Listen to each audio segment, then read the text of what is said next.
హరే కృష్ణ అండి. Welcome to our YouTube channel unheard stories.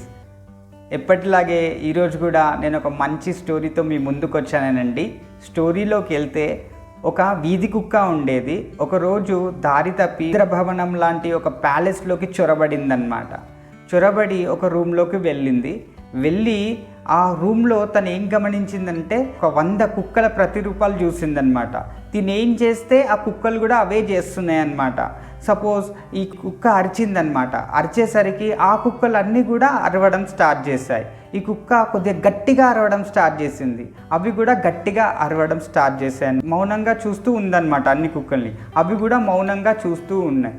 So తనకి ఏం అర్థం కాలేదనంటే తన ఆ ఇంద్రభవనంలోకి చొరబడి ఒక రూమ్లోకి వెళ్ళి అక్కడ కనిపించే కుక్కలన్నీ తన ప్రతిబింబాలు, అవి ఒక మిర్రర్ రూమ్ అని చెప్పి తనకి అర్థం కాలేదన్నమాట.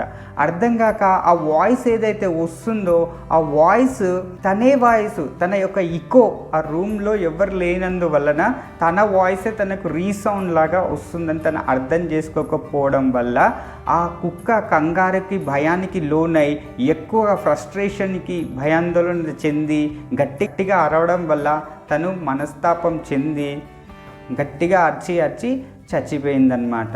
సో ఈ స్టోరీ నుంచి మనం ఏం గ్రహించవచ్చు, ఏం నేర్చుకోవచ్చు అని అంటే, మనం కూడా చూస్తూ ఉంటాం. మనం చాలాసార్లు కోప్పడి ఉంటాం, చిన్న చిన్న విషయాలకి కంగారు పడి ఉంటాం, ఆందోళన చెందుతూ ఉంటాం. కాబట్టి మనం ఈ స్టోరీ నుంచి మనం ఏం నేర్చుకోవచ్చు అని గ్రహిస్తే మనం ఏది ఇస్తామో మనకు అదే వస్తుంది. ఇంగ్లీష్లో కూడా మనకు ఒక సేయింగ్ ఉంది, మీకు తెలిసే ఉంటుంది, what you so you reap. అంటే నువ్వు ఏదైతే నాటుతావో నీకు అదే ప్రతిఫలం వస్తుంది, అదే రిజల్ట్ వస్తుంది. ఇప్పుడు ఒక మామిడి చెట్టు విత్తనం నాటారని అనుకోండి, మీకు మామిడి చెట్టే వస్తుంది, సపోటా చెట్టు రాదు కదా. అదేవిధంగా మనం ఎదుటి వ్యక్తి పైన కోపం చూపించామని అనుకోండి, కోపమే మనకు తిరిగి వస్తుంది.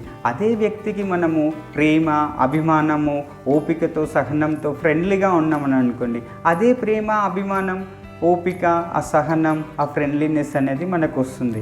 కాబట్టి మనం ఎల్లప్పుడూ ఆచితూచి ఆలోచించి ఎదుటివారితో మనం ఎదుటివారితో కన్వర్జేషన్ కానీ మాట్లాడడం కానీ చేస్తే మన జీవనం సుఖ సంతోషమయం అవుతుందని ఈ స్టోరీ నుంచి మనం గ్రహించవచ్చండి.